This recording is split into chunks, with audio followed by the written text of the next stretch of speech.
Peace. Welcome to the culture here on the Black Star Network. I'm your host, Farajii Muhammad. Thank you so much for tuning in and being a part of the conversation. Folks, we got a lot to talk about. First and foremost, let's talk about what happened in D.C. with Representative Jamal Bowman, as the House Republicans officially have censured him for pulling that fire alarm a couple of months ago. We're going to get into that. Also, let's talk about the rise of threats to public officials and the impact that it has on democracy. A new CNN investigation has opened up the conversation once again about the political violence that we are embarking upon in this country because of our partisanship. We're going to have that discussion later on, folks. Can we talk a little bit about philanthropy, implicit bias, and black media? I'm going to be checking in with the founder and editor of Afro LA News, Miss Dana Amihir, and talk to us about all of these dynamics, especially in the landscape of black media, and there's so much more. So stay with us. It's all happening on today's edition of The Culture right here on the Black Star Network. Let's go.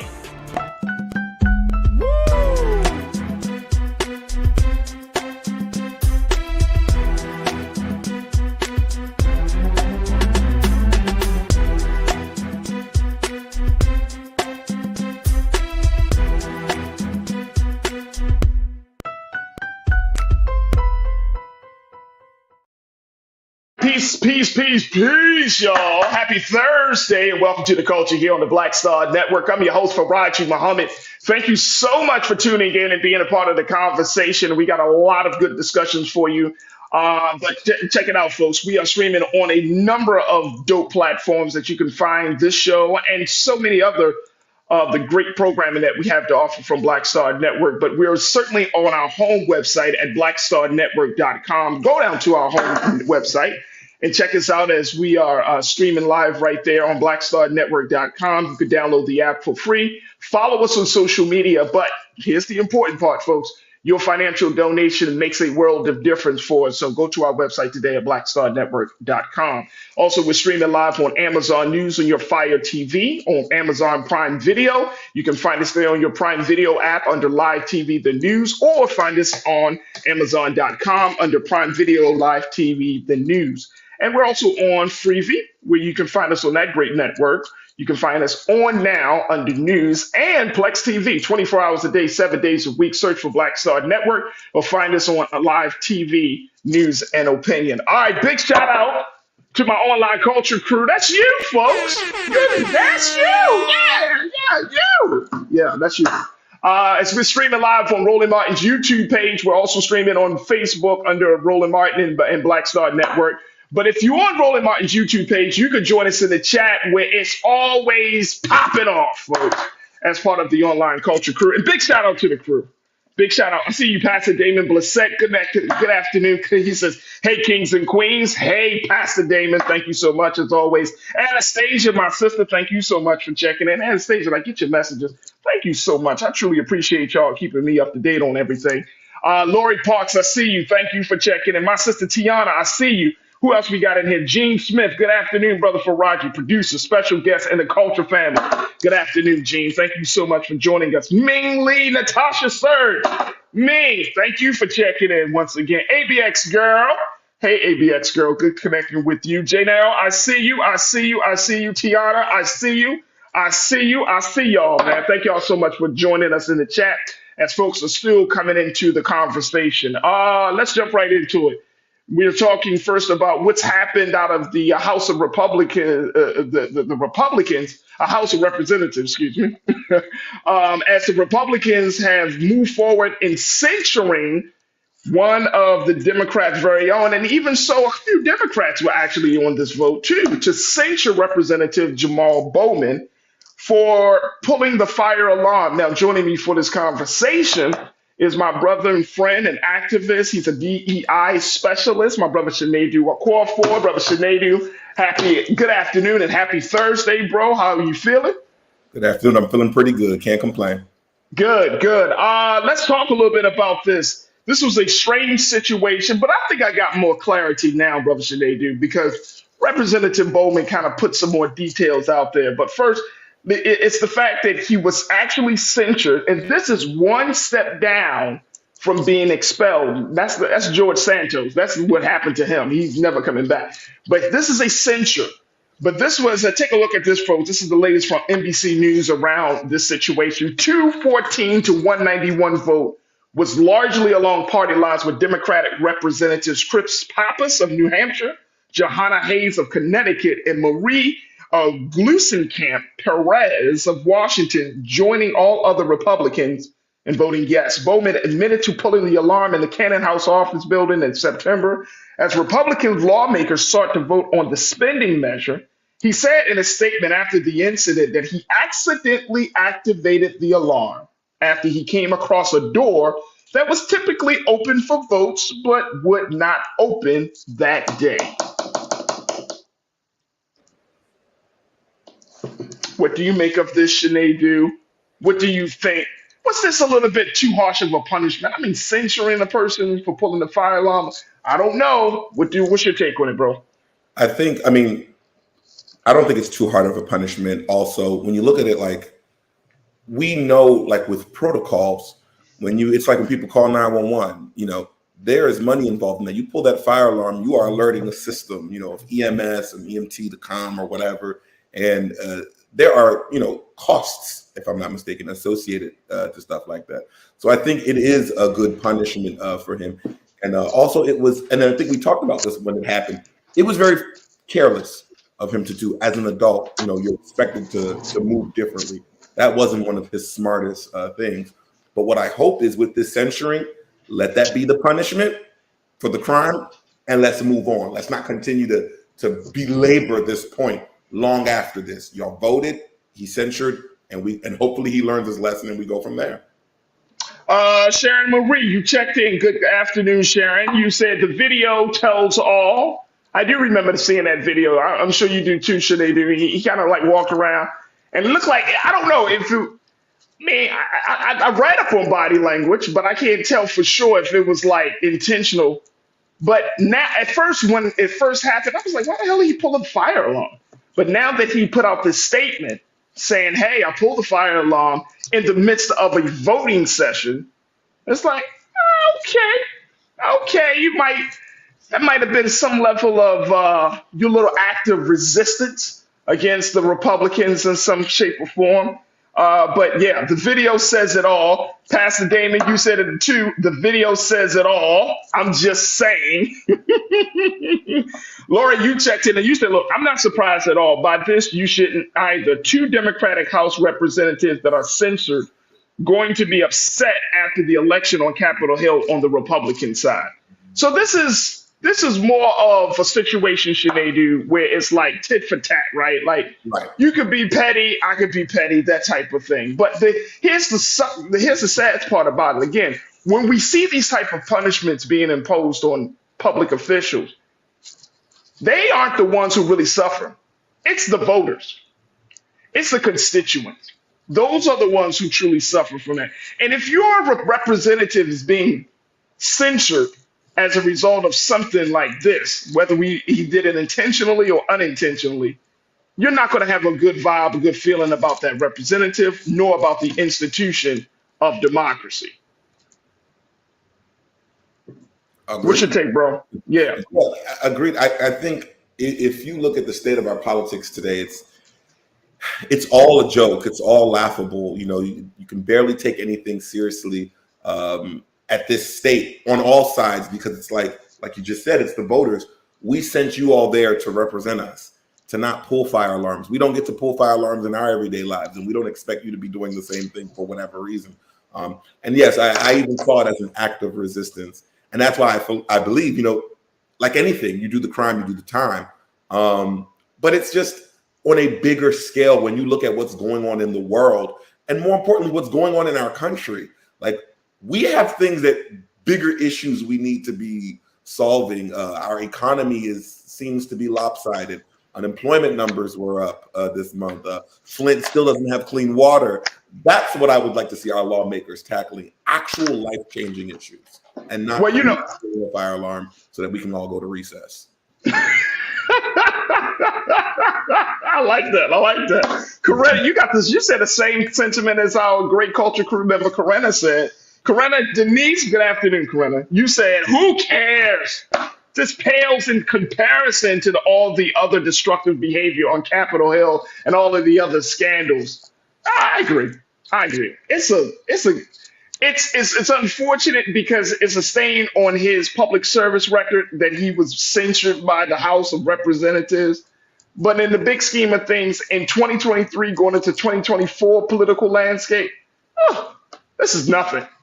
This is nothing. Now, the only thing, to your point, though, Sinead, is that when you do pull stuff like this, and I'm not trying to dismiss this because we don't want anybody to get the wrong impression, that you can go into a federal building and start doing some wild stuff, like pulling fire alarms, especially at a time in a period in this country where there is a heightened sense of security or insecurity and uncertainty about what's going on around you. So I don't want to downplay that part. That, when you pull a fire alarm at the Capitol, people are still people have PTSD from what they saw from January the 6th. Now, we've seen it one way. Can you imagine being in the Capitol that day and that jumped off? So I'm not going to downplay it. I'm not going to say, it's not that important because it's still an issue of safety and security.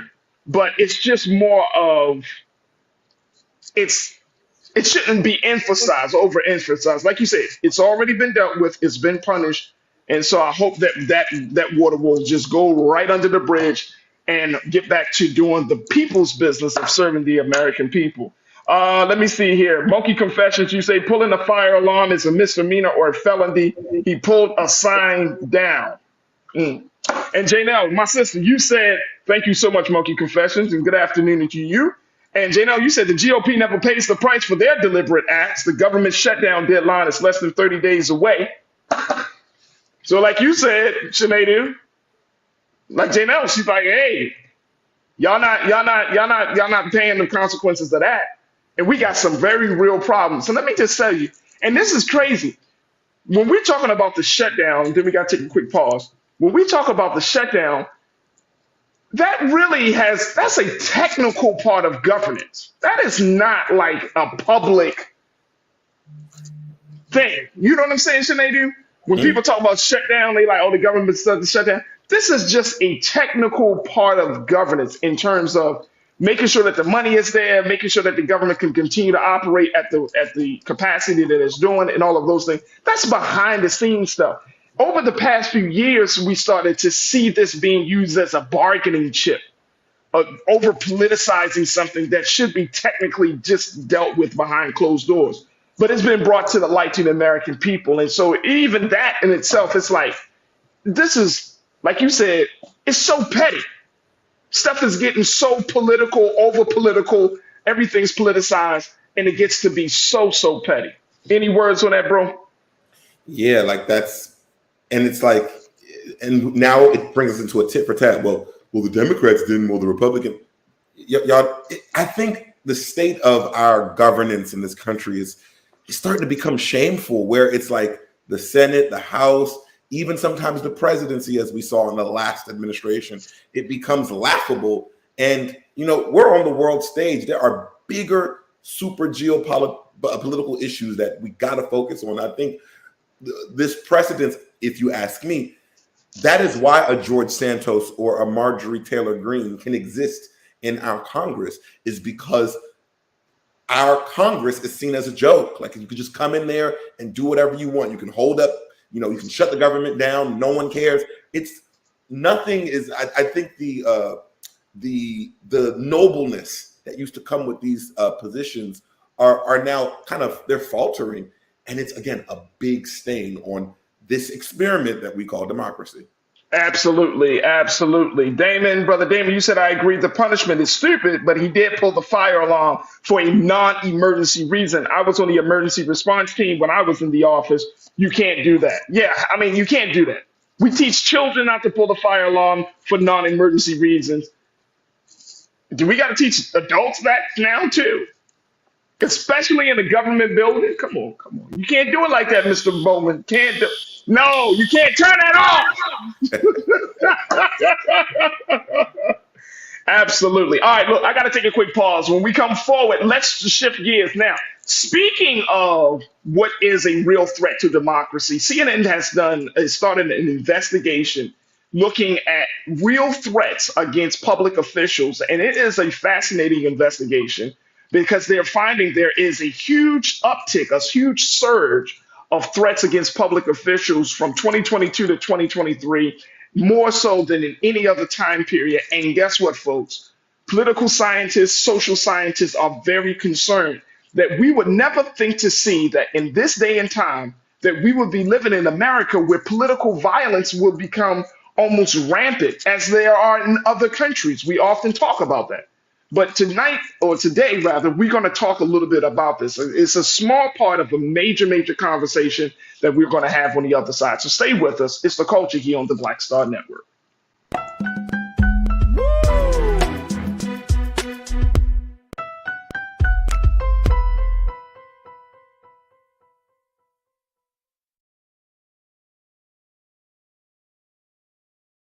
When you talk about blackness and what happens in black culture, we're about covering these things that matter to us, speaking to our issues and concerns. This is a genuine people-powered movement. There's a lot of stuff that we're not getting. You get it, and you spread the word. We wish to plead our own cause. Too long have others spoken for us. We cannot tell our own story if we can't pay for it. This is about covering us. Invest in black-owned media. Your dollars matter. We don't have to keep asking them to cover our stuff. So please support us in what we do, folks. We want to hit 2,000 people, $50 this month, raise $100,000. We're behind 100,000, so we want to hit that. Y'all money makes this possible. Check some money orders. Go to P.O. Box 57196, Washington, D.C. 20037-0196. The Cash App is $RM Unfiltered. PayPal is R Martin Unfiltered. Venmo is RM Unfiltered. Zelle is Roland at RolandSMartin.com.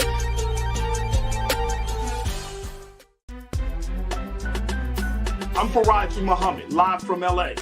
And this is The Culture. The Culture is a two-way conversation. You and me. We talk about the stories, politics, the good, the bad, and the downright ugly. So join our community every day at 3 p.m. Eastern and let your voice be heard. Hey, we're all in this together. So let's talk about it and see what kind of trouble we can get into. It's The Culture, weekdays at 3, only on the Black Star Network. Folks, Black Star Network is here. Oh, no punching! I'm real revolutionary right now. Support this man, Black Media. He makes sure that our stories are told. Thank you for being the voice of Black America, Roland. Stay black. I love y'all. All momentum we have now, we have to keep this going. The video looks phenomenal. See, this difference between Black Star Network and black-owned media and something like CNN. You can't be black-owned media and be scared. It's time to be smart. Bring your eyeballs home. You dig?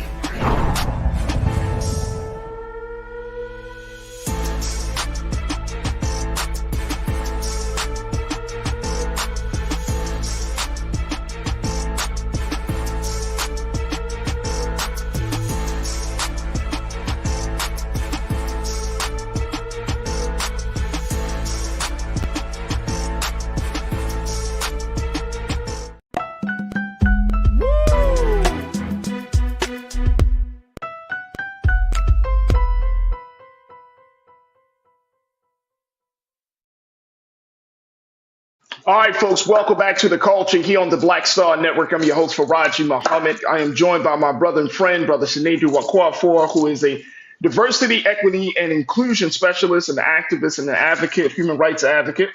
And we're going to be switching gears, not necessarily talking about fire alarms, which could serve as a threat, could be a very real serious situation. But so let's talk about the climate right now that we're currently in, based upon the number of threats that people are leveling against public officials. Now, Sinedu, this is quite fascinating. When I came across this piece, CNN is actually doing an investigation. They're doing a special series or special story around this issue of of threats. And folks, I will have to say, when you start to read, what was revealed, the threats, the number of threats, what the FBI have been, grappling with, and what folks are actually saying to public officials, this is quite concerning.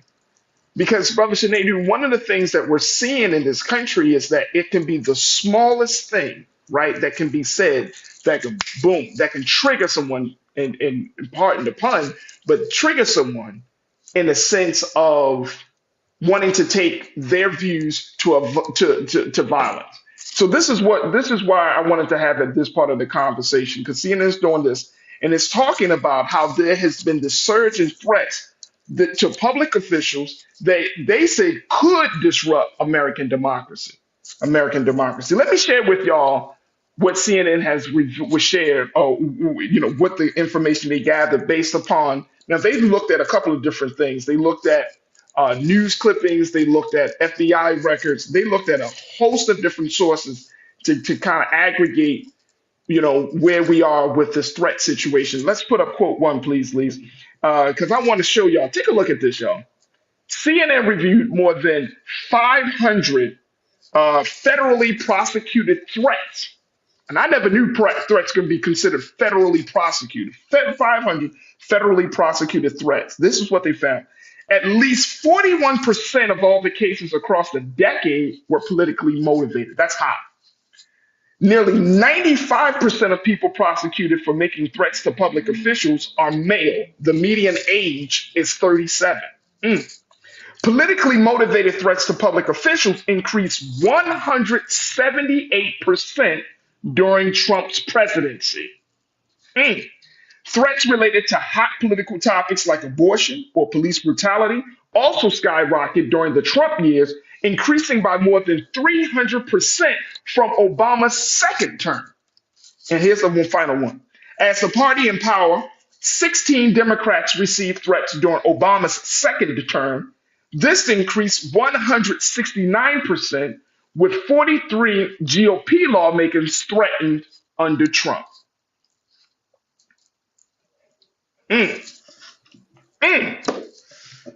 So we're looking at a very serious situation. This is not like 100%, 50%. This is damn near 200, 300% increase in what we're seeing. What does that say right now to you, Brother Sinead, about the state of our political affair and the landscape that we're in? And more importantly, the mindset of the American people. I think it says a couple of things.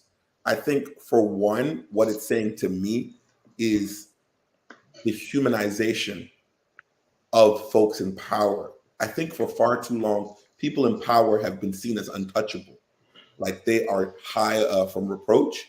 And I think these threats are kind of scary, but it's also a reminder that, like, when you're going in there and you're legislating or doing whatever, like, you are a person. You can be held accountable. Now, that is one way of looking at it, but also it says something about the mental state of our country. I think America has been through, I will keep saying this, like, these are better angles of trying days. I think America has been through worse when you think about the early 1900s, the consistent wars, the laws against Black people, the laws against women, discrimination, et cetera, et cetera. You would think as we progressed with the society that we should be doing better or feeling better. But I think this is really testing the mental state. And I think the mental state of America is what we miss.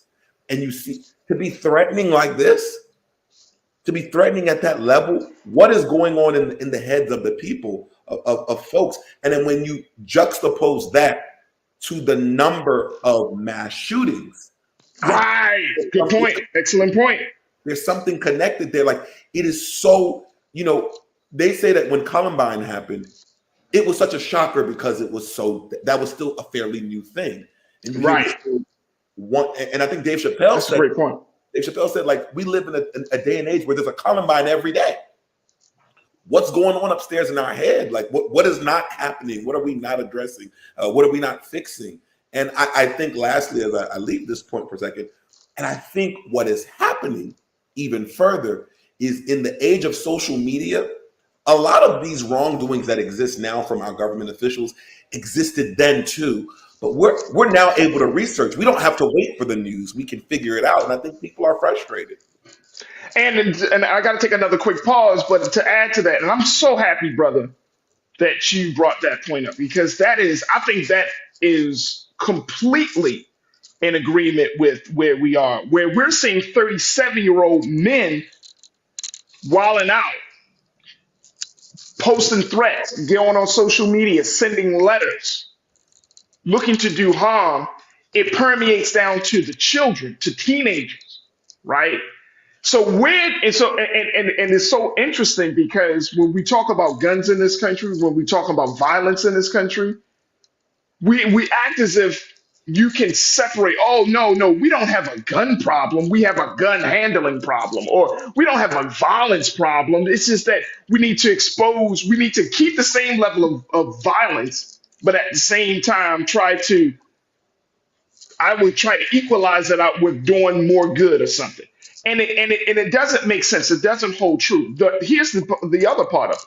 The other part of it is that when you're in a space like this, where you have these threats happening every single day, then that just speaks volumes about justice is not being served to the American people. Somebody is being imbalanced. And the worst thing that you can do, Sinead, and I think that this country, we need some real serious healing when it comes to this, is that we do not take the time to reflect, to grieve, and to find a pathway to heal when an injustice has been done against any group of people. And guess what? When you don't take that time, it's just like any individual, when you lose a loved one or when you go through a traumatic experience in your life and you don't take the time to reflect, to grieve, to heal from that experience, what starts to happen? It gets to be like festering in your mind, your heart, your energy, your spirit. And guess what? Because it was never addressed, it comes out in a violent way, in a very destructive way.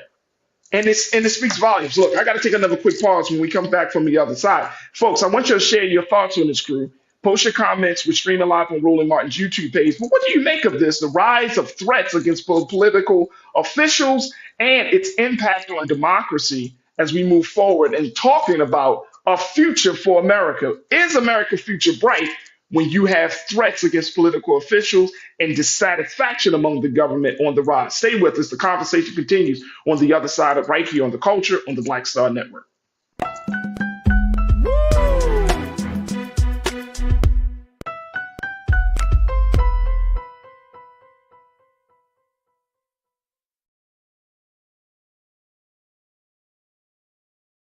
Folks, Black Star Network is here. I'm real revolutionary right now. Support this man, Black Media. He makes sure that our stories are told. Thank you for being the voice of Black America, Roland.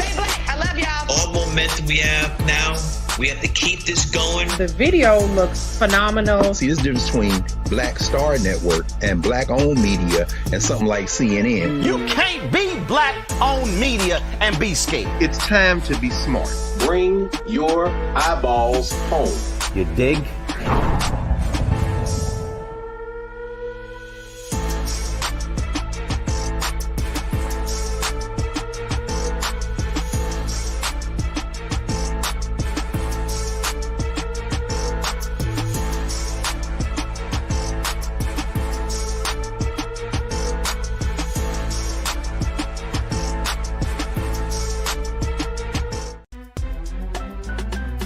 I'm Farajii Muhammad, live from LA.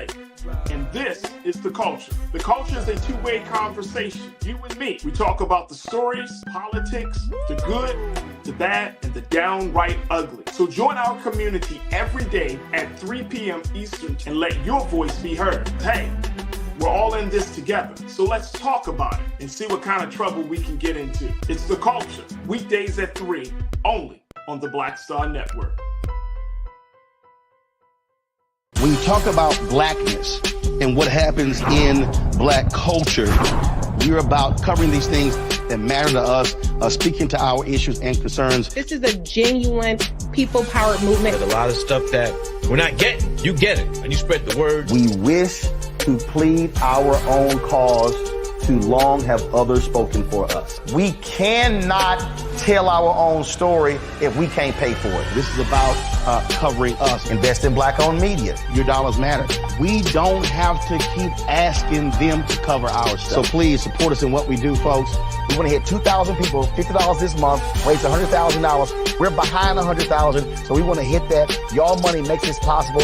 Checks and money orders go to P.O. Box 57196, Washington, D.C. 20037-0196. The Cash App is $RM Unfiltered. PayPal is R Martin Unfiltered. Venmo is RM Unfiltered. Zelle is Roland at RolandSMartin.com.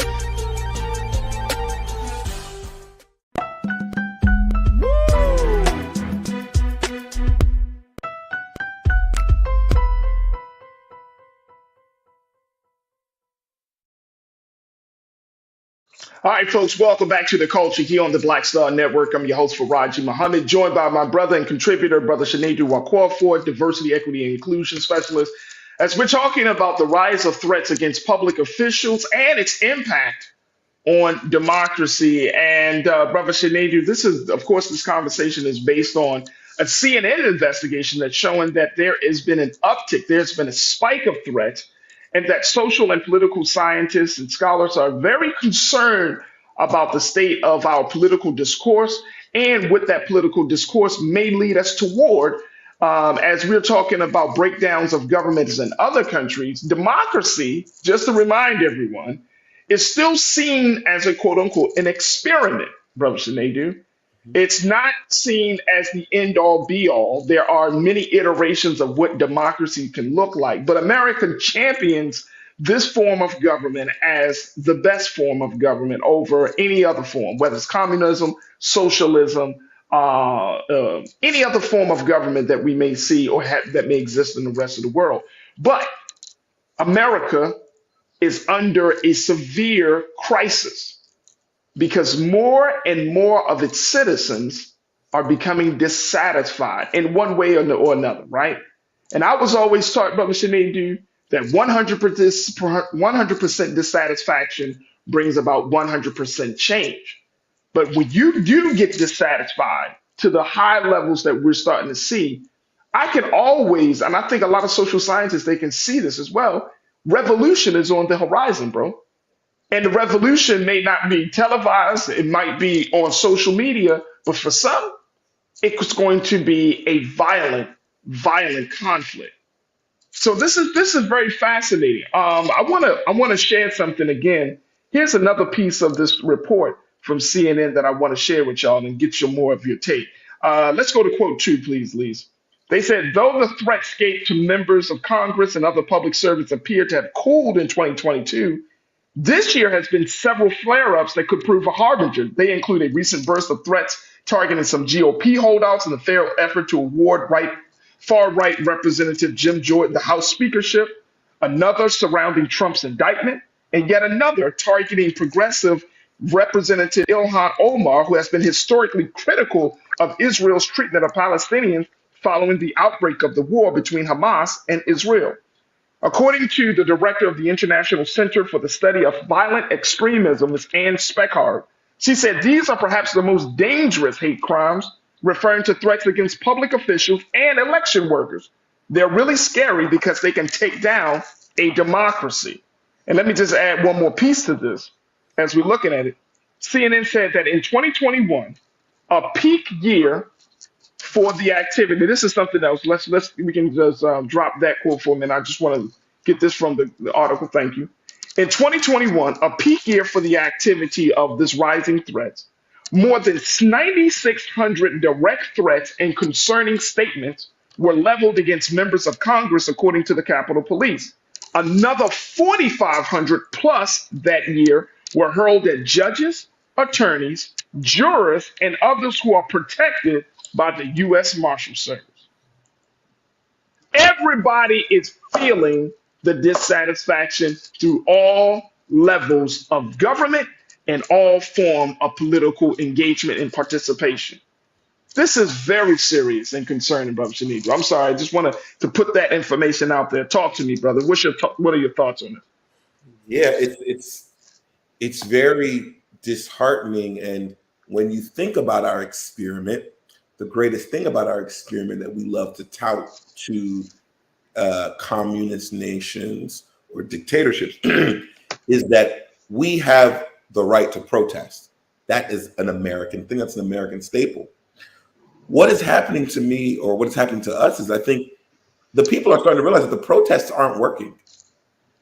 And I think people are taking matters into their own hands in the sense of, trying to threaten people, because people peacefully, think about it, you could be peacefully protesting an unarmed black man getting shot in one city, and then that night in another city, another unarmed person is getting shot. Come on.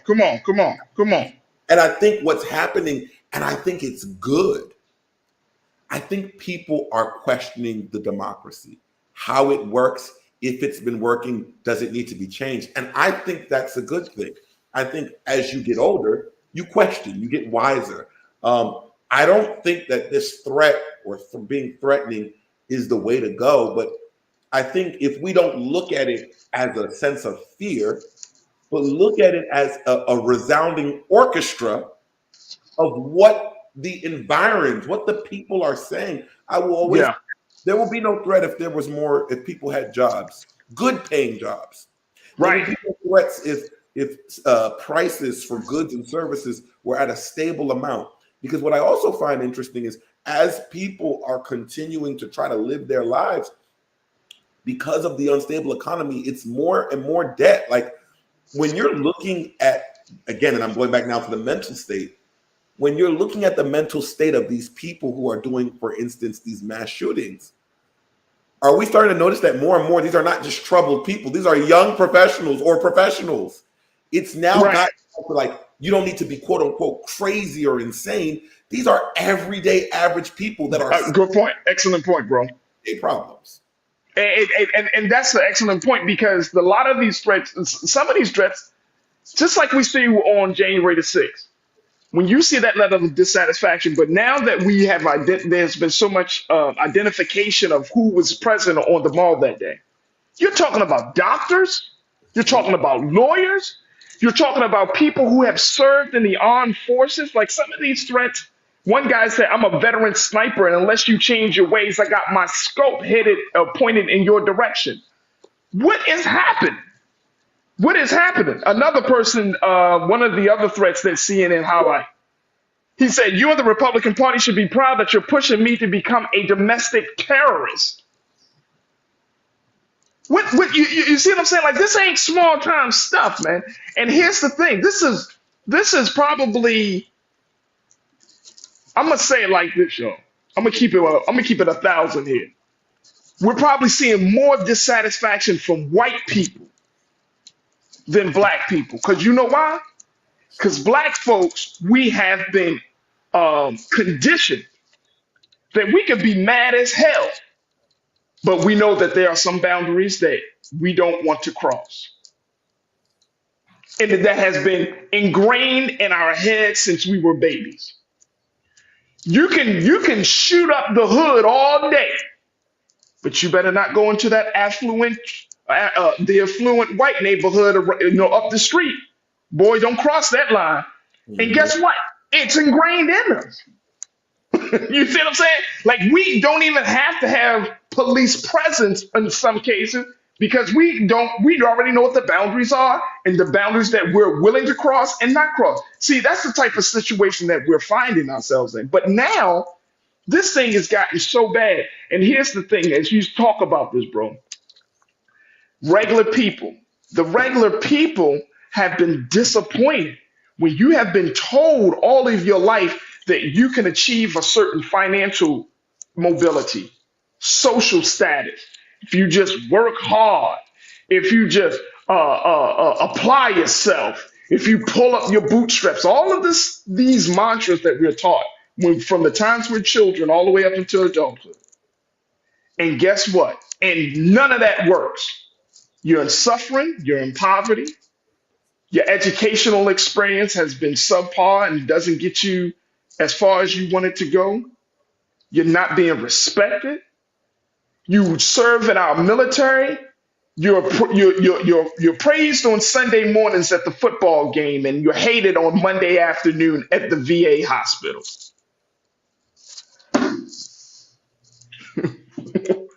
You see what I'm saying? Like this is a reality facing a lot of people in this country. Let me go to the crew because folks are checking in.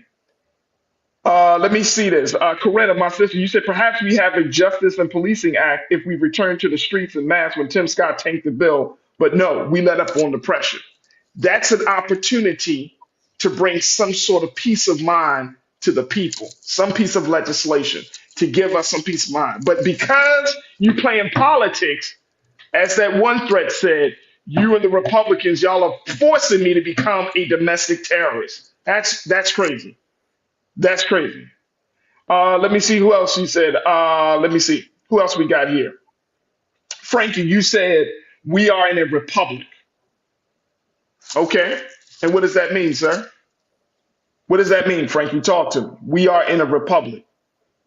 Sean Ryan, you asked the question, how are these threats carried through? Some of them are carried through, but a lot of this stuff is just chatter, whether it's emails or letters and things. And the FBI and folks that are tapped in the intelligence community, they tuned in. The big thing, as CNN investigates showing, is, Brother Sinedu, is that a lot of these states and even the feds are having problems prosecuting those individuals who are saying these threats, because there was a Supreme Court decision that happened this summer in favor of a Colorado man who argued that his harassing messages to a woman on Facebook, including the phrase, "die, don't need you," weren't intended as threats and should be protected speech.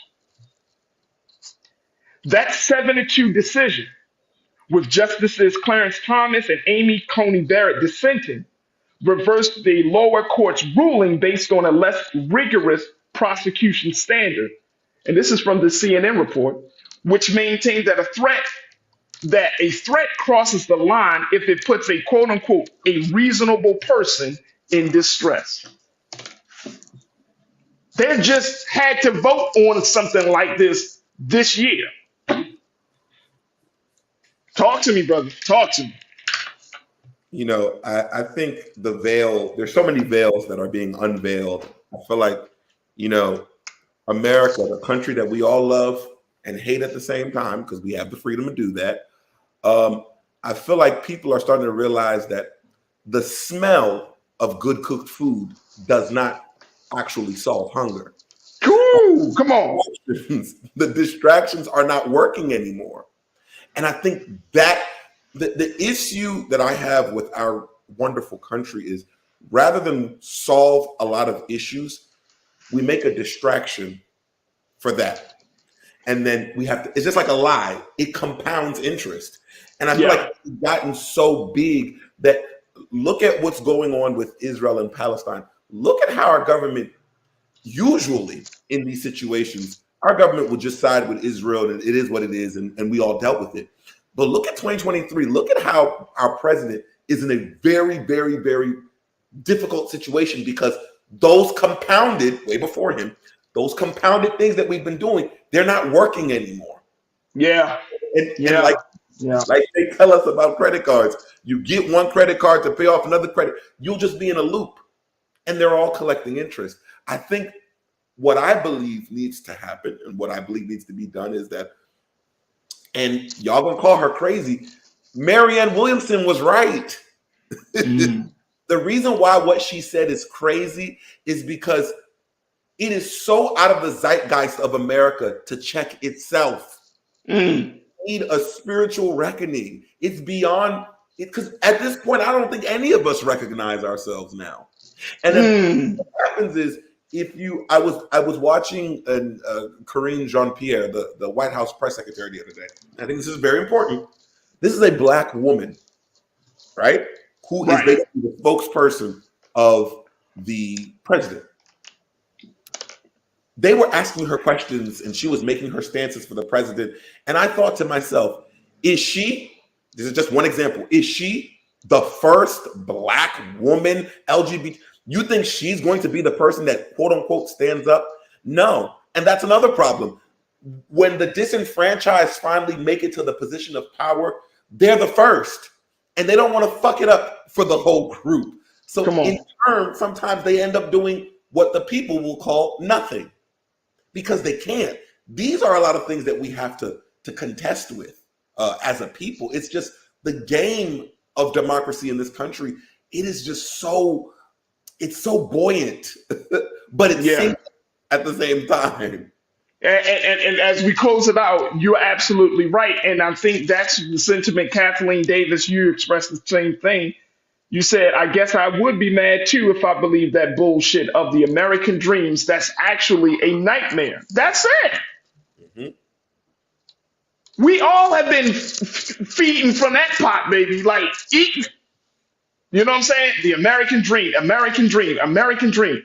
And we eat it, and when you grow up, and this is why we gotta have more of these conversations, because when you grow up, and when you have, for those of us who have small children, teenage children, we have little human beings inside of our homes, right?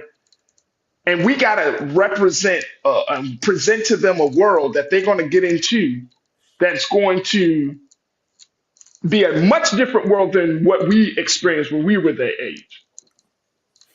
Are we driving home this idea of the American dream? You can get that house, you can get that white picket fence, you just got to get that good, go to school, get yourself a great education, and you got a great opportunity. You'll be able to support yourself and your family in the job market. We can't even really have that anymore. We can't even really lie. That's becoming, not to say it doesn't happen like that anymore, but it's becoming a fading thing. It's not the same. It's not the same. We can't tell our children, and this is why this piece around this threats and to democracy, because the sad part is, and the frightening part of it is, we can't assure to ourselves, nor can we assure to our children that everything is going to be all right, that the government got it, because we don't know. Because democracy is being tested each and every day in this country because of dissatisfaction of the people. I got to stop it right there. My brother Sinead Wakor, I truly love and appreciate you, bro. Thank you so much. God willing, we'll reconnect next week. But thank you once again, brother, for being so good for the culture. Thank you so much, brother. Appreciate it. Absolutely. All right, folks, got to take a quick pause. When we come forward, let's continue the conversation on the other side. I have a very special guest that's going to be joining me to talk about philanthropy, implicit bias, and Black media. My sister, Dana Amahir, who's the founder and editor of the Afro LA News. She's going to give us some things that they're working on, more importantly, and how do we make sure that we're getting credible content? How do we make sure we're getting good news from this day and time? So we're going to have that conversation. Of course, we want to hear from you. So stay with us. That's going to be happening on the second half of the show here on The Culture on the Black Star Network.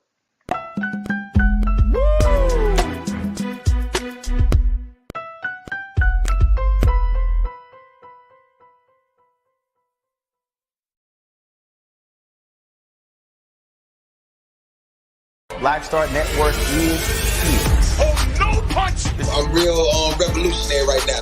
Thank you for being the voice of Black America. All momentum we have now, we have to keep this going. The video looks phenomenal. See, there's a difference between Black Star Network and Black-owned media and something like CNN. You can't be Black-owned media and be scared. It's time to be smart. Bring your eyeballs home. You dig? When you talk about blackness and what happens in Black culture, we're about covering these things that matter to us, speaking to our issues and concerns. This is a genuine people-powered movement. There's a lot of stuff that we're not getting. You get it, and you spread the word. We wish to plead our own cause too long have others spoken for us. We cannot tell our own story if we can't pay for it. This is about covering us. Invest in black-owned media. Your dollars matter. We don't have to keep asking them to cover our stuff. So please support us in what we do, folks. We want to hit 2,000 people, $50 this month, raise $100,000. We're behind 100,000, so we want to hit that. Your money makes this possible. Checks and money orders go to P.O. Box 57196, Washington, D.C. 20037-0196. The Cash App is $RM Unfiltered. PayPal is R Martin Unfiltered. Venmo is RM Unfiltered. Zelle is roland@rolandsmartin.com.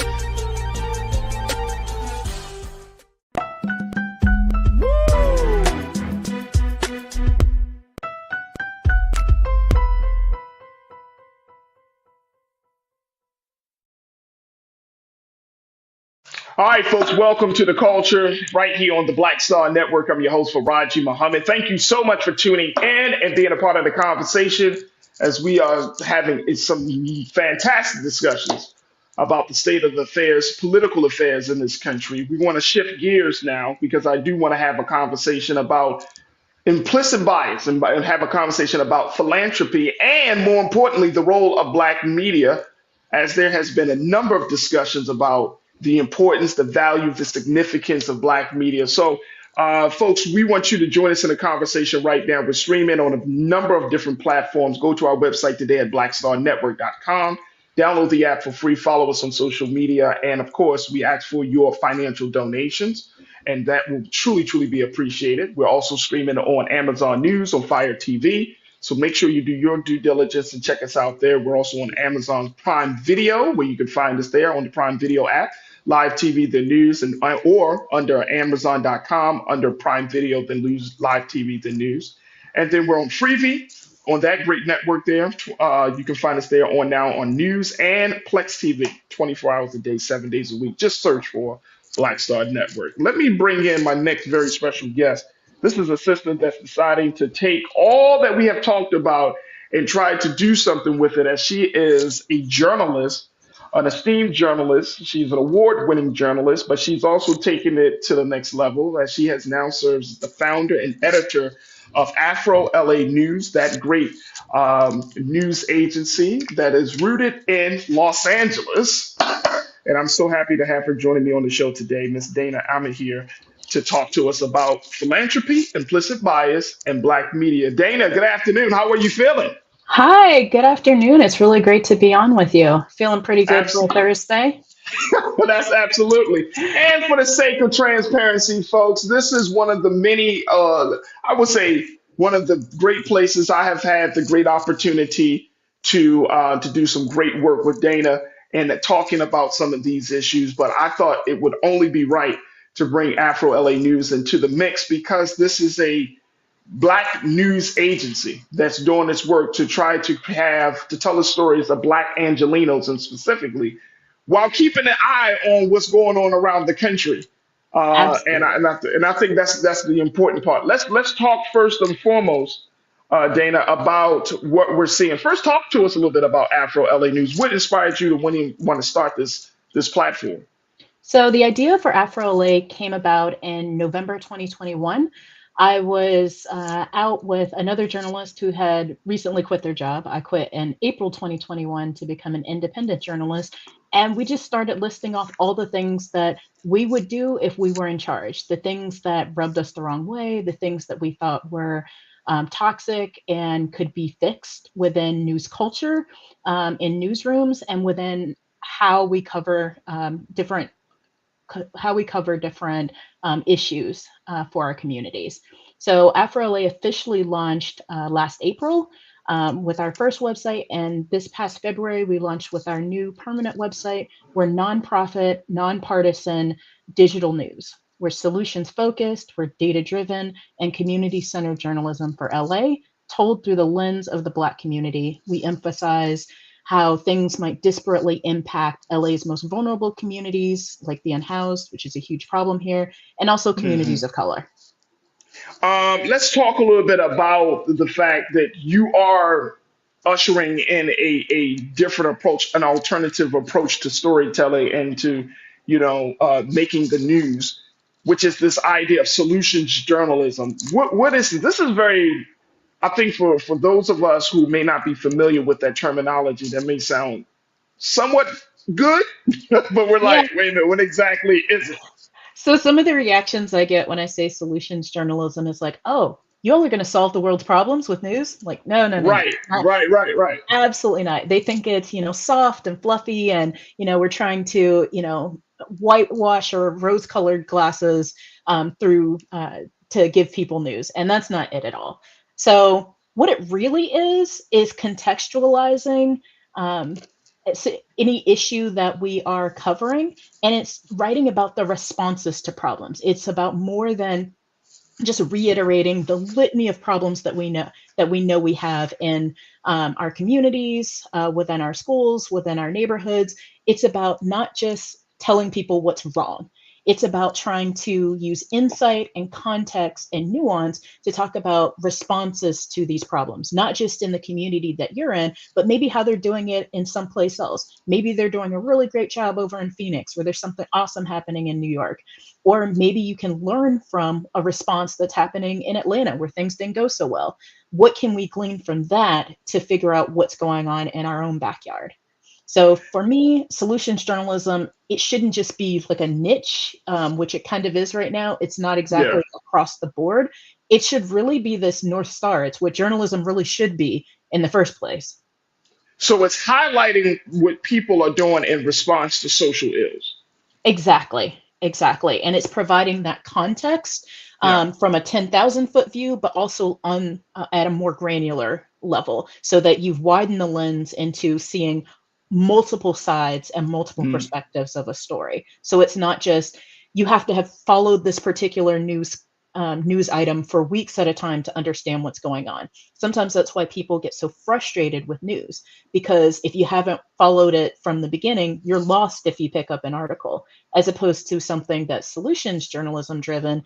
You can pick up anywhere and still feel like you walk away with the context and the insight into the overall situation. So you don't feel like you only know, well, what happened today. You understand, well, the entire situation as it's unfolded over maybe days or weeks or even months. And why is that important for Black media in particular?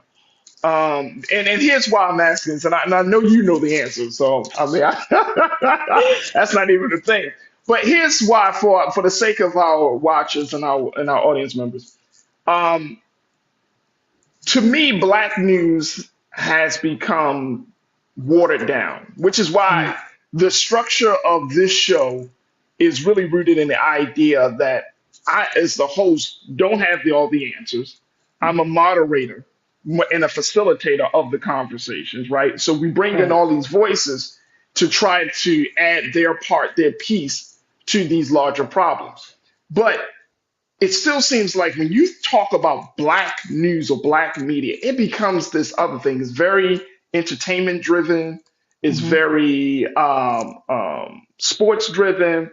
It's very like surface level stuff, right? And then if it's not surface level stuff, it's like heavy racial issues, right? Stuff that it's like two different spectrums, Dana. Either you get excited with the sports and entertainment, or you get mad as hell because of the racism. Oh yeah, And, I mean, it's hard to figure out, like, yo, can I just read news that's related to my community where I'm not super excited or just mad as hell at the world? Can I just read something balanced here? Can I read something to empower me and not just play on my emotions? yeah, so that's one of the things behind the ethos for Afro-LA in the first place. So from my perspective, mainstream media treats the presence of Black bodies sometimes as just one amorphous entity. We're like one big monolithic group, even though we know that's not true in terms of heritage, origin story, what we look like in terms of appearance and skin coloration, beliefs and religion.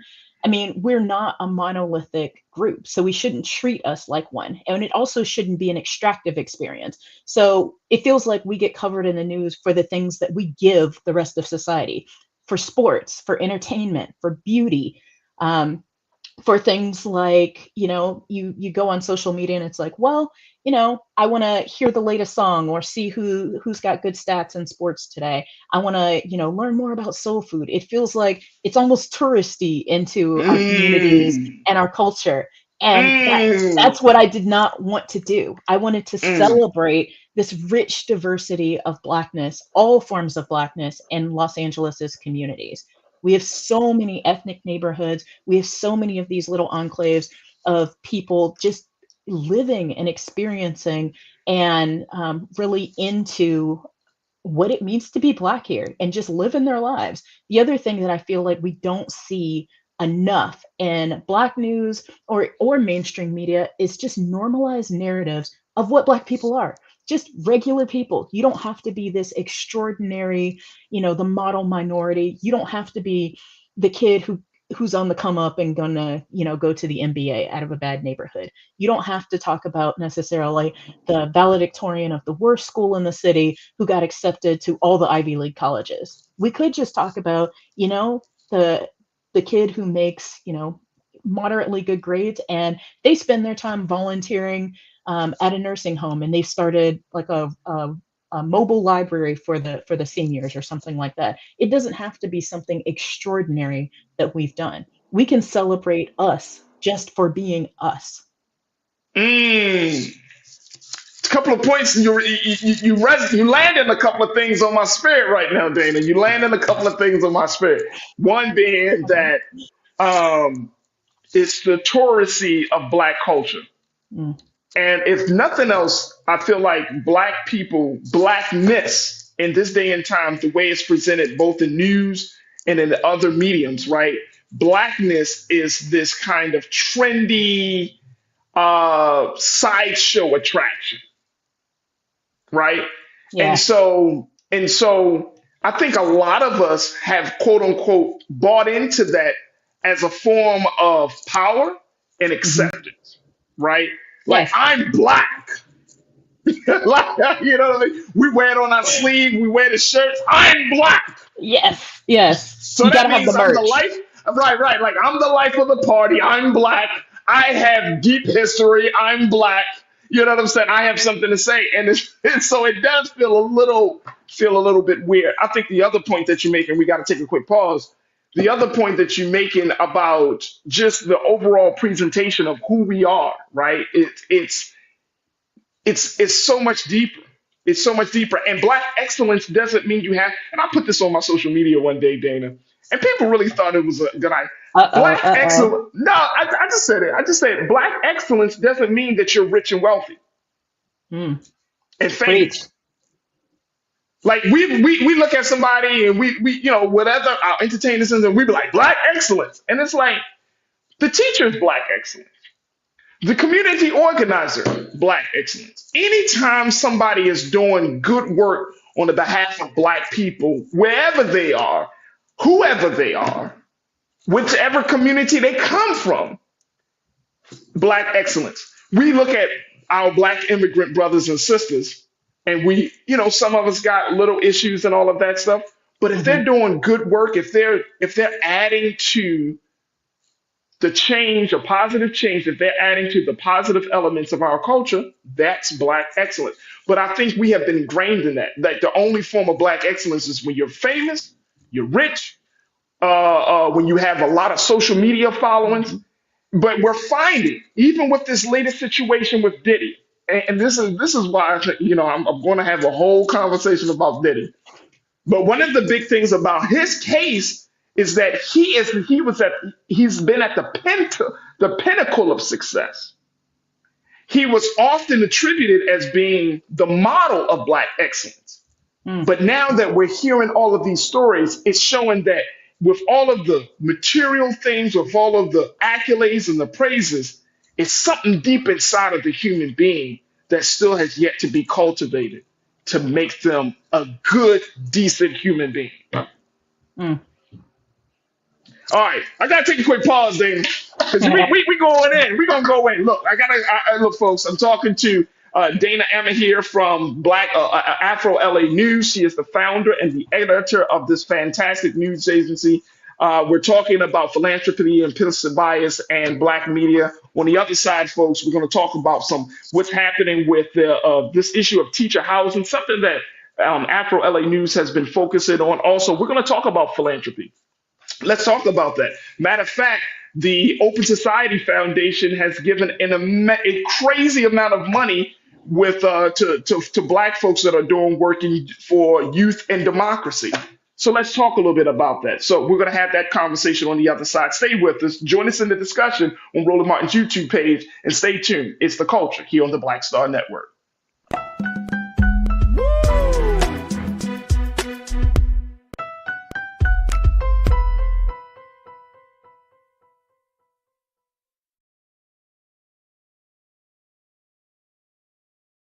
Pull up a chair, take your seat. The Black Tape with me, Dr. Greg Carr, here on the Black Star Network. Every week, we'll take a deeper dive into the world we're living in. Join the conversation only on the Black Star Network.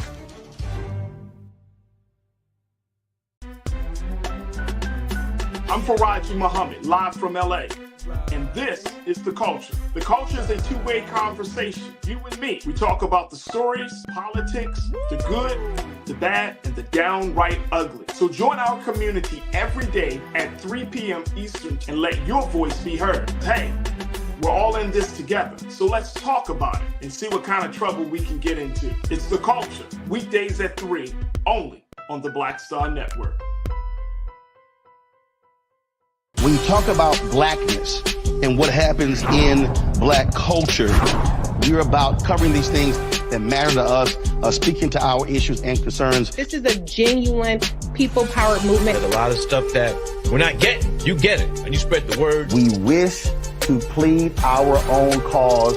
Too long have others spoken for us. We cannot tell our own story if we can't pay for it. This is about covering us. Invest in black-owned media. Your dollars matter. We don't have to keep asking them to cover our stuff. So please support us in what we do, folks. We want to hit 2,000 people, $50 this month, raise $100,000. We're behind $100,000, so we want to hit that. Y'all money makes this possible. Checks and money orders go to P.O. Box 57196, Washington, D.C. 20037-0196. The Cash App is $RM Unfiltered. PayPal is R Martin Unfiltered. Venmo is RM Unfiltered. Zelle is Roland at RolandSMartin.com. Folks, Black Star Network is here. I'm real revolutionary right now. Support this man, Black Media. He makes sure that our stories are told. Thank you for being the voice of Black America, Roland. Stay black. I love y'all. All momentum we have now, we have to keep this going. The video looks phenomenal. See, there's a difference between Black Star Network and black-owned media and something like CNN. You can't be black-owned media and be scared. It's time to be smart. Bring your eyeballs home. You dig?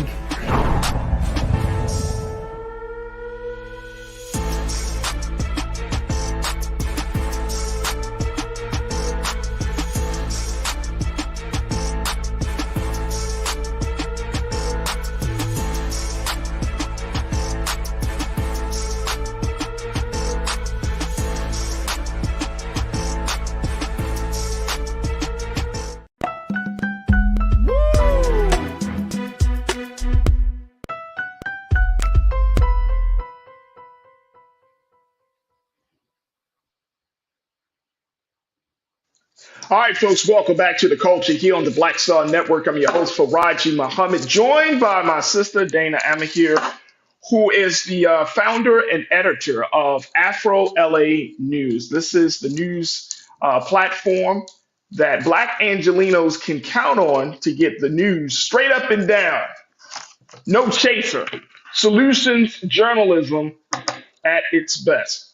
And as you can see, folks, let's go back to the website very quickly. Thank you, Lise, for putting that up.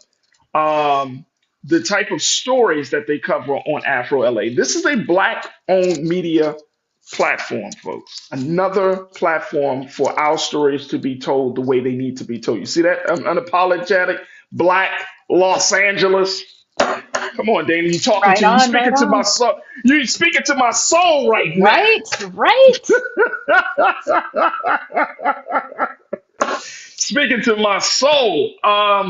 So we're talking about these things. Let's first talk about this implicit bias and why this is important for us in the bigger context of telling our story. Why is this important from your vantage point that we identify when there is a bias and then moving forward on addressing that bias to not become an impediment for us down the road? So the reason we wanted to dive into implicit bias and racial discrimination within charitable giving is because it has such an impact on those who are on the receiving end, those who are for whom charity is trying to is being given, and to fund programming, to fund solutions to help whatever cause is involved. So one of our latest stories, which will be published tomorrow, we looked at charitable giving specifically around homelessness. We know there is a homelessness and affordable housing crisis in Los Angeles, and we wanted to take a critical look at this intersection of race and philanthropy. One of the impetuses for this story was actually from the writer who reported this story. His name is Ethan Ward. He's been writing about people experiencing homelessness and the unhoused for a very long time. He and I wanted to really unpack whether you're white, whether you're Black, how that affects who wants to give to you. He actually did a really nice series about a woman named Sarah Fay. Sarah is experiencing homelessness, not quite as the definition that we might think of. She wasn't on the street, but she's a white woman. She was educated, but she was living in a family member's garage, trying to look for a job, and wasn't finding success in that. And we looked at that and we're like, if someone like Sarah, who has a support system, who has resources, who has education, is having that much trouble, what hope is there for the folks who don't have all of those things, especially who are Black folks? So with that, we started wondering, well, a lot of people raise money for, your house burned down and you're trying to rebuild. You are currently unhoused and you're trying to find money for a motel, things like that through crowdfunding. So we started looking at GoFundMe. We wanted to look at causes for white housing versus Black housing. And what we found was really, really illuminating. First of all, GoFundMe doesn't keep that data. They don't track race as part of their platform. Understandably so in some form. In some ways, I understand. If you were able to tick a box and say whether you were Black, white, Latina, Asian, people, because of who we are as people, it's like, well, I want to filter out all the Black causes. I want to filter out all the Asian causes. I only want to support white people. I mean, unfortunately, that's sometimes the world we live in. So I understand it from that perspective. But the fact that they weren't able to say that they collected that data even internally, that was a little bit telling. One of the things that Ethan and I undertook as part of this story was really trying to unpack this connection between race and philanthropy. And one of the examples that he brought up was, you recall back in 2017, this woman, Caitlin McClure, and her boyfriend, Mark D'Amico, they launched a GoFundMe campaign called Pay It Forward. Caitlin claimed that a homeless man, she's on her way home from Philadelphia on I-95, her car runs out of gas, and an unhoused veteran gives her his last $20. And in a matter of weeks, they were able to raise $400,000 for this unhoused vet, supposedly. And it turned out the whole thing was a scam. The whole thing was a scam. And it came to light when the unhoused vet came forward and basically said, well, I didn't get my cut. I didn't get my cut out of this scam. And then the whole thing kind of disintegrated from there. And one of the things we're able to unpack in this story is, well, it was picked up by national media. The goal was really to raise $10,000, and they raised $400,000 from 14,000 people. Wow. The question that we really started to ask ourselves is, how much of this had to do with the fact that all the people involved were white? How many times do we drive past people who are Black veterans, holding the same sign or saying, they need help, they need shelter, that sort of thing? I don't think anybody deserves to be unhoused. I don't think that there should be a metric of race necessarily involved in who deserves services, but there Right. definitely we find there is an element of race in how we fund programming, how we fund solutions toward trying to get people off the streets. And that's one thing that we really go into in this story. And I feel like it's work to be proud of because it's unlike anything that we've seen out there. We really wanted to help make those connections for people, especially, it's a holiday season. It's a time of charitable giving. We really wanted to go into that. Do you and I agree with you 100%. Do you feel like the conversation, the way that we're having conversations about homelessness and unhoused needs to change? Because Absolutely. and when I'm thinking about this approach of solution journalism, it's like taking the lens and shifting it, a little bit, because I feel like homelessness, especially here, of course, in Los Angeles, Mhm. it's like this three-headed monster that no one Yes. wants to really, that no one can really defeat. You know what I mean? Hmm. Like, if you are an Angelino, when you walk through the streets of LA, and I'm talking about any part of LA, you're going to be confronted with homelessness. Absolutely. It's undeniable. It's undeniable. Like, you can go to Beverly Hills, West Hollywood, you can go to Inglewood, you can go to East LA, you can go to Central LA. Like, you're going to be confronted with homelessness. And I feel like it's become a very political conversation, Yes. Dana. Yes. But I'm wondering, can it become more of a human rights conversation, right? Like at the end of the day, every single human being deserves to have a place to call home, whether it's a studio apartment or whether it's a mansion. It doesn't matter. It's just that that's a human right. That's not a privilege. That's a human right. So how do we have that conversation in a different way? I think reframing that conversation is really, really the key. So you're actually speaking to part of some other coverage that we had a while back. We wanted to think about, well, we have this housing crisis. What are some creative solutions that we could harness in order to try and solve this? So hypothetically, if we had like Airbnb for folks who are experiencing homelessness, what would that look like? And one of the things that was the basis of that particular story is that we kind of already have housing models like that in place. There are programs to help formerly incarcerated people who are re-entering society. It pairs them up with a homeowner and gets them a room to rent, so that they are able to, get back into the workforce, get back into the swing of living outside prison walls. And if we can harness that housing model to try and address homelessness and getting people the housing that they need and that they deserve, it's like, what's the disconnect? Why can't we do this? And again, race and stigma came into play. It's like, well, I don't know if I want that formerly incarcerated person in my house. I don't know if I want that homeless person in my house. But when we Yeah. really started to talk to people, we talked to someone who does Airbnb as a pretty substantial piece of her monthly income. We asked her, would you have someone in your home like this? Would you welcome someone who is experiencing homelessness? And she's like, I think I would. I mean, there are a couple of concerns that I think I would definitely want to address. But Yeah. yeah, if LA offered me a stipend to try and work with them and house this person, yeah, I would. And it's that kind of out of the box thinking that I think is going to propel us forward in these conversations. Absolutely. I got to take another quick pause. When we come forward, Dana, I want to get your take on more deeper on this philanthropy piece that you and Afro LA News has been investigating. Also, get your take on the latest coming from the Open Society Foundation and their investment into Black excellence. But let me share with you just a couple of the crew members' notes as we're having this conversation. Corinna, you said Farajii, I love this conversation and that you have the Afro LA News editor on. So that's beautiful. Thank you so much, Corinna, for checking in. Sharon Marie said, Dana Emma here. Beautiful human being. There you go. There you Aw, go. Little something, right, something, right. little something, love. You get into here. There we go. But you're doing some fantastic work, and I think that it needs to be praised. But the best part about the work you're doing is the intention behind it and how you're doing it, the approach where Thank you. we're looking at solutions. We're looking at how do we push the needle forward.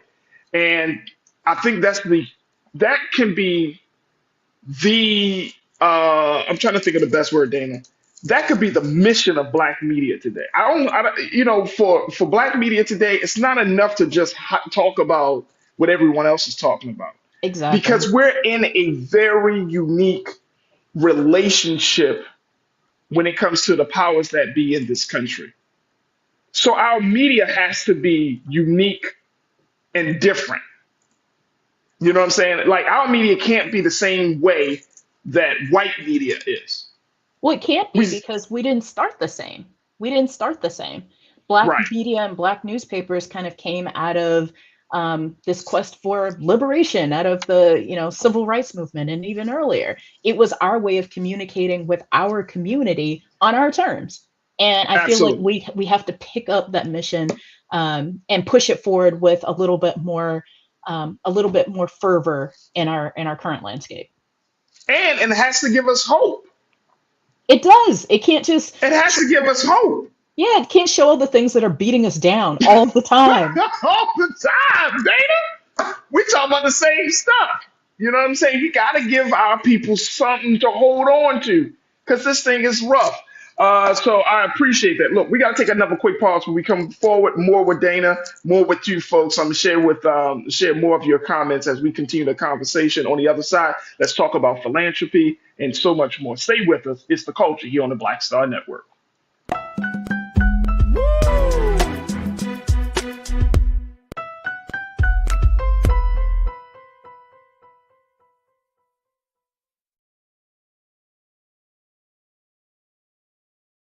Hatred on the streets, a horrific scene, a white nationalist rally that descended into deadly violence. White people are losing their damn minds.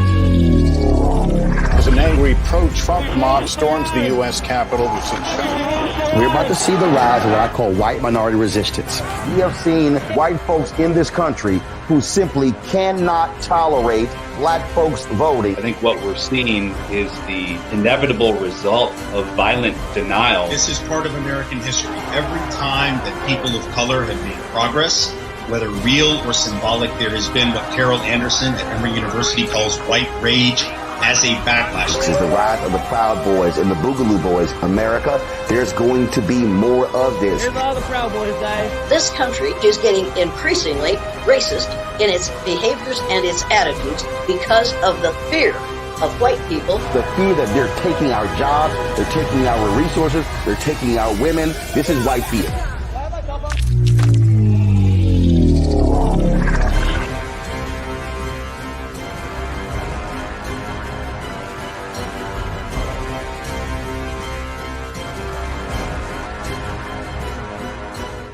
Black Star Network is here. Oh, no punch! I'm real revolutionary right now. Thank you for being the voice of Black America. All momentum we have now, we have to keep this going. The video looks phenomenal. See, this difference between Black Star Network and black-owned media and something like CNN. You can't be black-owned media and be scared. It's time to be smart. Bring your eyeballs home. You dig?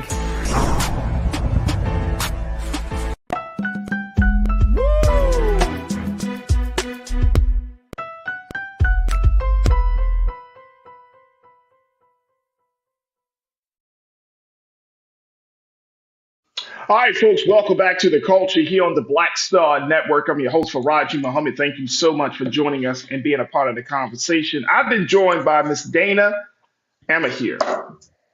Dana serves as the founder and editor of Afro LA News, which is a local Los Angeles news platform where they not just talk about the issues, but they provide some insights on how we can get to a better place. More solutions journalism is the approach that Afro LA News takes. And so we're talking about philanthropy, we're talking about implicit bias, and of course, we're talking about the value and the importance of Black media. And Dana, again, we thank you so much for your time with us this afternoon to share with us these stories. Now, you're talking about philanthropy, and I just saw it this morning on the Griot, where they talked about how the Open Society Foundation commits $50 million to women and youth groups work on democracy.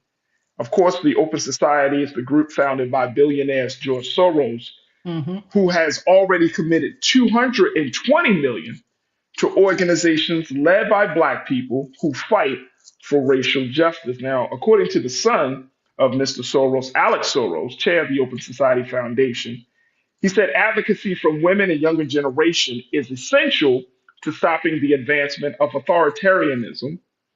He also talks about the early stages of the Trump administration, philanthropic support for organizations seeking to protect and defend progressive policy wins and to counter democratic suppression efforts surge. But groups dedicated to the civic engagement of women and young people did not see similar increases in levels of support. So they're going to give $50 million. The new funding will be in addition to prior commitment it's made to this U.S.-based organizations, like 220 million for Black-led organizations working for racial justice, 100 million to Latino organizations to support civic engagement and immigrant rights, and 52.6 million for organizations that work in indigenous and Asian communities. What's your take on this? What's your take of this? And look, I came out of the nonprofit sector in Baltimore. And you know what we call that in Baltimore? The nonprofit industrial complex. Having spent some time in Baltimore, I understand where you're coming from.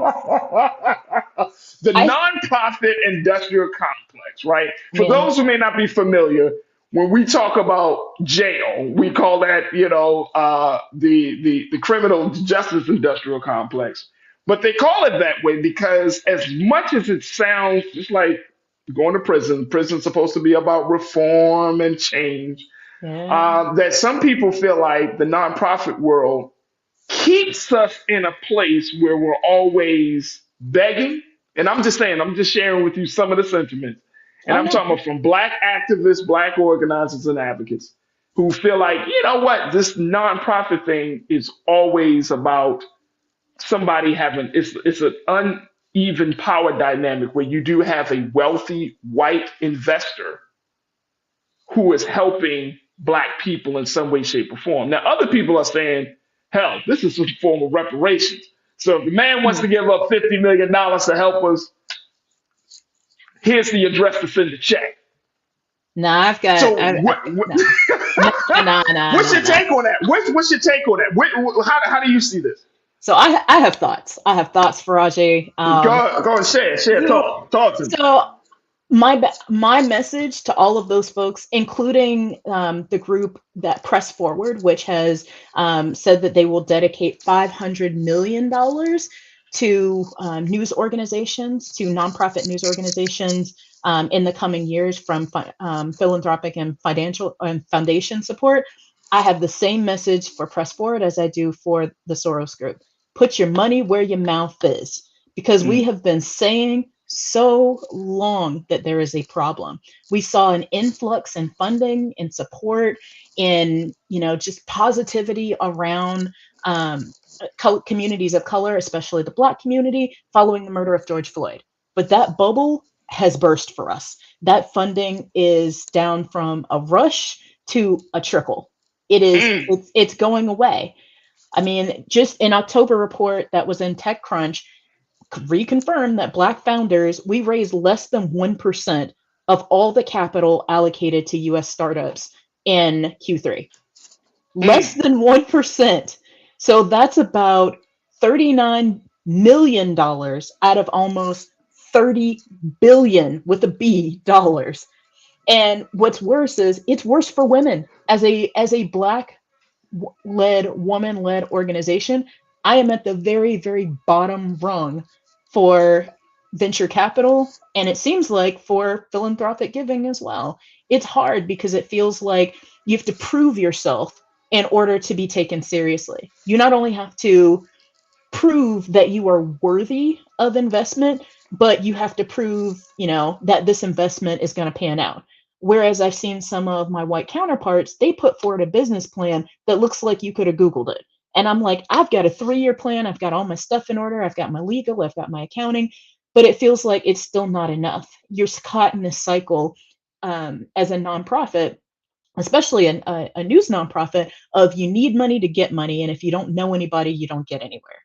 And it feels like if your cause, your issue, your group isn't picked up as, by someone in the mainstream, by somebody who's willing to give you or able to give you visibility. So some sort of, maybe you write an op-ed for one of the major mainstream papers like the Times or the Post. Maybe you are lifted up by one of the major philanthropic organizations. If you don't have that visibility, you're not able necessarily to get to that threshold, or at least not as quickly. I can't say that I have made it to that threshold. We're a nonprofit. Right. Nonprofit. It's your favorite nonprofit. Yeah. Don't But you know it? and I got to take another pause. But the thing is, do we need to go back to that conversation about who should support Black platforms? Even of course on here, Black Star Network, the business part of our business model is to get donor support from people who watch, people who really understand the significance, who really get the idea of a Black-owned media platform in the digital space, right? So we're like brothers and sisters. We're right there We are with you. kindred We're spirits right we are here. kindred spirits. We're right here from Black Star Network to Afro LA News, and I'm sure there are other spaces. But people are saying like, hey, if we're talking about this level of philanthropy, then there's going to be some sense of control. There's going to be some sense of power that you have to kind of give yourself, kind of give up. Because if somebody's giving you a whole bunch of money, I'll never forget, and this didn't happen, but I'll never forget when Mackenzie Scott, the ex-wife of Jeff Bezos, Yes. when she, I think it was about 2 years ago, Dana, was it about 2 years ago? She just went on this whole Giving spree. thing, this giving it's great. spree, right? It was great. It's great. It was great. And I mean, great, because HBCUs got money, startup businesses got money, a lot of people got money. The thing that she recognized, and I have to applaud her for, that she said, with my philanthropy, you don't have to tell me what you're using the money for. Unrestricted It's funds. no strings attached. You can use it to get new water bottles or something. Whatever you need it for is what you need it for. I'm just giving you the money unrestricted. And so does that need to be the case as we go forward to have the relationship we need to have in the philanthropic space, that Black folks need to have unrestricted money?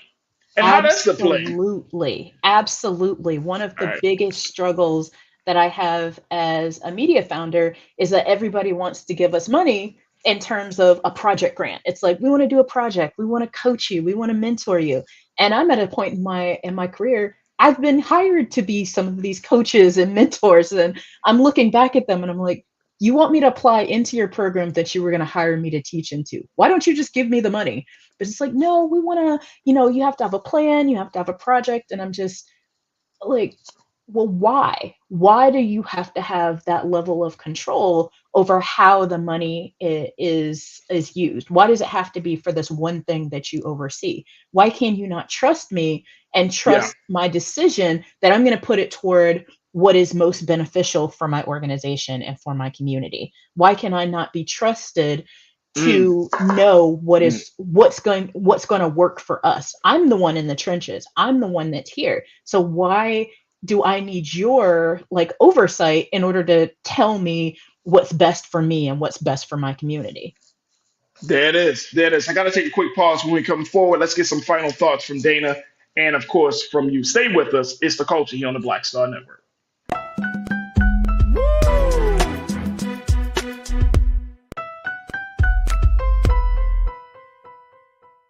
We wish to plead our own cause. Too long have others spoken for us. This is an opportunity for us to be able to speak to our issues. Y'all better understand something real quick. We ain't going nowhere. It is a continual battle that we see all across this country. Revolution will not be televised. The revolution will be streamed. All momentum we have now, we have to keep this going. He makes sure that our stories are told. Roland Martin's doing this every day. You can't be black-owned media and be scared.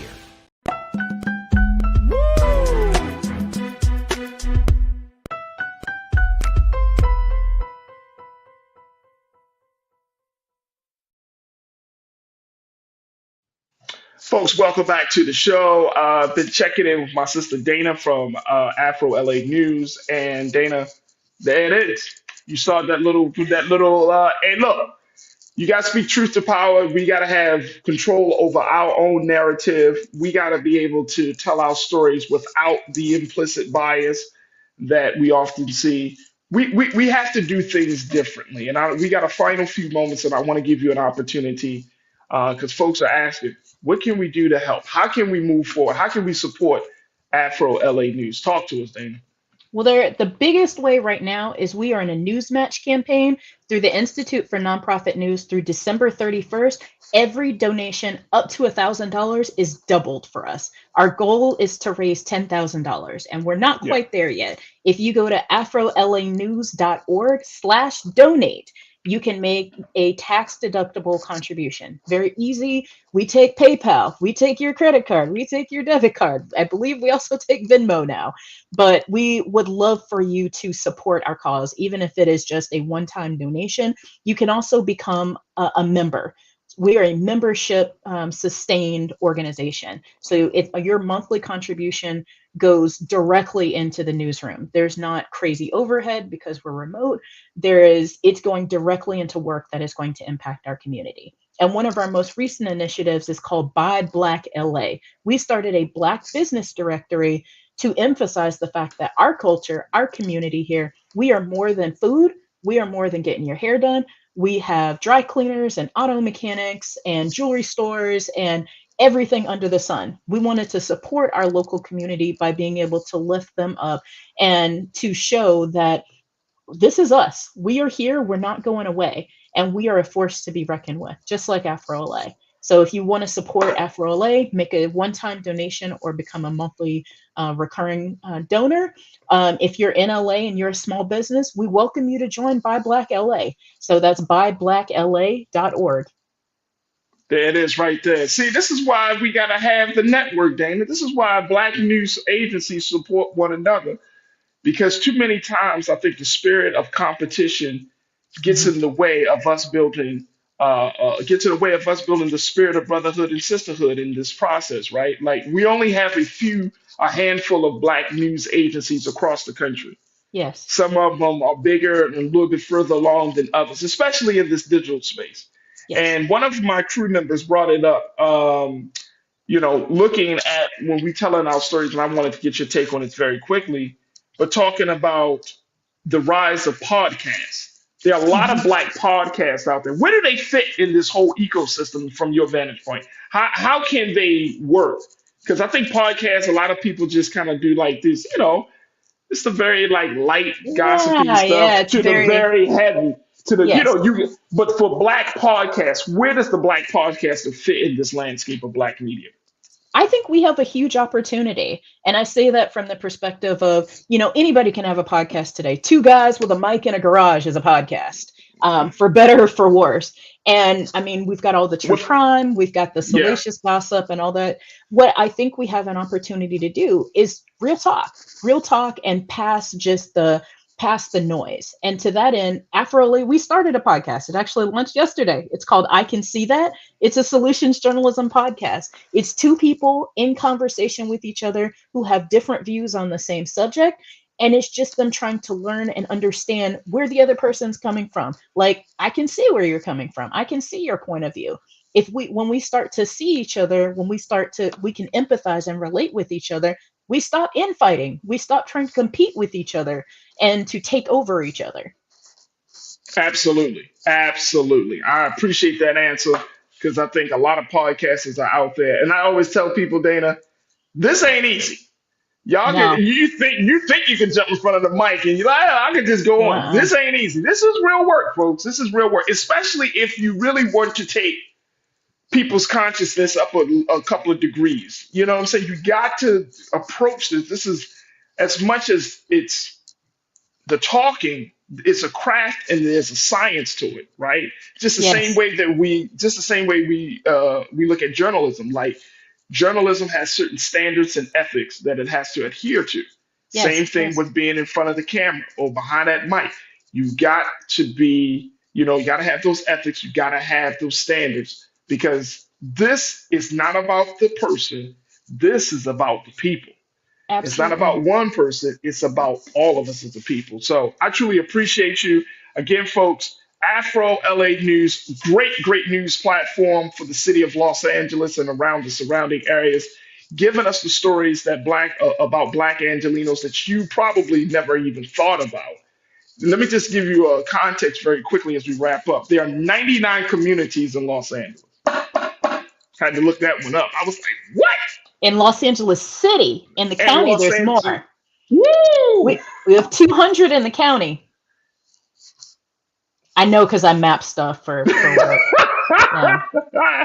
99 in the great city of Los Angeles, 200 in LA County. We got some stories to tell, folks. We got some stories to tell. My sister Dana, thank you so much for the great work you're doing. And more importantly, thank you for being so good for the culture. Absolutely. Thank you. Folks, make sure y'all check out AfroLAnews.org. All right, folks. Before we wrap up today, I wanted just to throw this out there. You may have followed me on social media, but tonight I want you to join us as we're going to have a fire conversation. Yours truly has been invited to be on Dr. Steve Perry's podcast, No Dumb Questions. Yes, folks, there it is. So I'm going to be chopping it up with the good doctor, the big brother, as we talk about the issues and, of course, the culture. So make sure y'all tune into that. You can follow me on my social media to get all of the details. But I can't wait to have the conversation with my brother about all of the stuff that's happening within Black America. And y'all know I had Dr. Steve Perry as part of our Black Men's Summit. I had to bring my brother on because he's always got something deep to say about education and so much more. So make sure y'all check out that podcast tonight called No Dumb Questions with Dr. Steve Perry. And I can't wait to be on there this evening. All right, folks, that's going to do it for me. Thank each and every one of you. Man, I love y'all, man. I love the crew. I love the crew. Thank y'all so much for tuning in. There we go. Big shout out to my production team, always making it possible. I got Chris, I got Lisa, I got my man King Keenan, Joel and Shannon and Maddie. Y'all, man, fantastic. Yeah. Stay tuned. Up next, of course, is Rolling Martin Unfiltered at 6 p.m. Eastern Time. Make sure y'all do your due diligence and do something for yourself. Once you give something for Black Star Network, go to our website today, download the app, follow us on social media, and again, your financial donations makes a world of difference. Can we welcome to the Bring the Funk fan club at a level 1, Reggie 254. Reggie 254. There we go. Reggie, thank you so much for your donation, and welcome to the Bring the Funk fan club. Welcome to the Culture Crew, and I hope that you enjoyed the conversations that we had today and that inspired you to give something. So thank you, thank you, thank you. As always, folks, got to get out of here. But as always, never be afraid to challenge what's wrong. Stand for what's right while being yourself in the process. God willing, we'll talk tomorrow. Got my sister Corinna Denise coming in. I'm coming on tomorrow, so I can't wait to talk to her about the issues. But we'll be back here tomorrow, God willing, right here on The Culture, here, exclusively here, only here on the Black Star Network. Talk to you soon. Peace.